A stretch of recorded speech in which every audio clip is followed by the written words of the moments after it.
It is day 2 and we are getting ready to do some final polish. We have our 600 wheel here, then we'll move on to our 1200 and our final polish. We're going to finish polishing up this rhodonite slab and our Botswana agate and our picture jasper. Because we've done most of the flattening and the early grinding on the other wheels, on the harsher wheels, these wheels are going to be a lot quicker. So I'll get some of that on video. I'll probably fast forward for you and then I'll show you the finished results at the end. So we're starting on the 600 wheel with this piece of rhodonite. This is the first of our 3 polishing wheels. And just like before, what we're trying to do is get the scratches out from the wheel before, which was the 325. We had a good night's sleep, came back refreshed. Now we're polishing the agate here, the Botswana agate. And again, just kind of keeping it moving, circles, figure 8, just making sure it doesn't stay still and get any groove marks in it. So I don't know if you can tell, but right here, yeah, when the sun hits it, you can see those scratches right there. I think I'm going to have to take this rock back a wheel or two to see if I can get these out. That's on the hard part of the rock. That's not in the host rock. The host rock will never take a shine. That's a softer rock. But this is agate and it will. So I'm going to go back and see if I can get those scratches out. And then on my porcelain jasper, you can see these semicircular scratches. And I think that is caused by some of this. These little inclusions are softer and they're undercutting a little bit. So I think what happened is some of that came out of that little hole and it ran across the pad and it created these scratches in this porcelain jasper. So I'm going to take this one back a wheel or two also. The 600 wheel is not going to be strong enough to get these scratches out. You can see everything else is taking a really nice shine. But I'm going to take these 2 back and then I'm going to continue working my way through the wheels for everything else. The other pieces are looking nice. I can't wait to show them to you. Now we're polishing our rhodonite on the 1200 wheel. This is the last of our soft wheels before we go on to our final polish.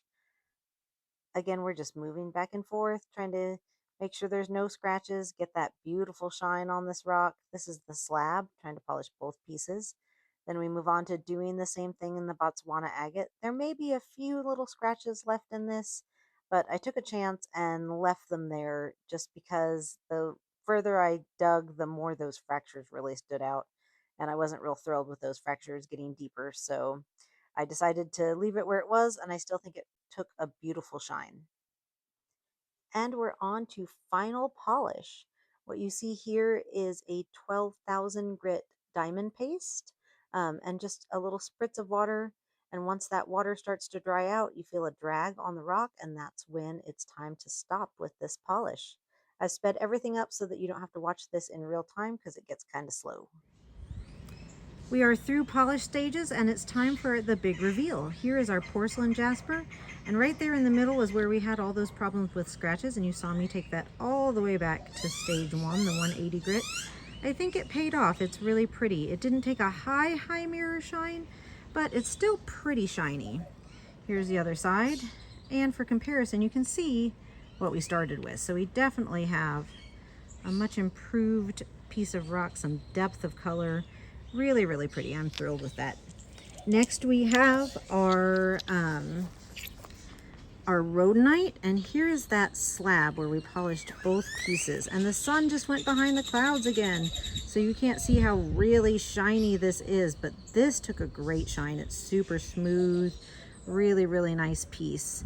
My awesome husband is going to 3D print us a slab holder so that we can display this in our house. Let me move forward. I think the sun just came back up. There we go. Can you see that shine? Yes, look at that. And the depth of color that the polish brings out is just really cool. And then here is our end piece. And we've got that ribbon of pink running through it that's really pretty. And again, it took a really nice shine. I'm not sure if the camera really picks that up, but it took a really nice shine. And then finally, we have our Botswana agates. And here is that piece that I took all the way back. You can see there's still a couple of scratches there at the side. Because of the fractures in here, I didn't want to go much deeper. I felt like I was exposing more fractures with each layer I took off. But it's still a neat piece. And here's the other side. And you can see some of that parallax banding here at the tip where it kind of moves, also called shadow banding. See it move right there where it looks like those bands are moving? That's super neat. This took a really high polish shine. And then that was the window that we started with. So I'm really pretty thrilled with that.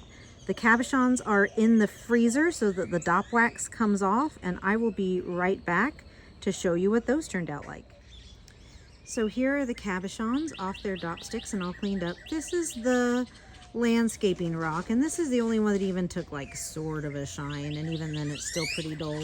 So this one we'll use for some wire wrapping practice. It probably won't make a gorgeous jewelry piece, but it was good practice for figuring out how to get some interesting shapes. The circular one and the oval one turned out about the same. This looks like a chip, but it's not, it's flat. It was just some good practice for my other cabochons. So here is one of the rhodonite pieces, and you can see as the sun sort of glints across that, it took a decent shine. I don't think it took as good a shine as the flat pieces, so I still have some practice to do, and I would like to get a 3000 grit wheel.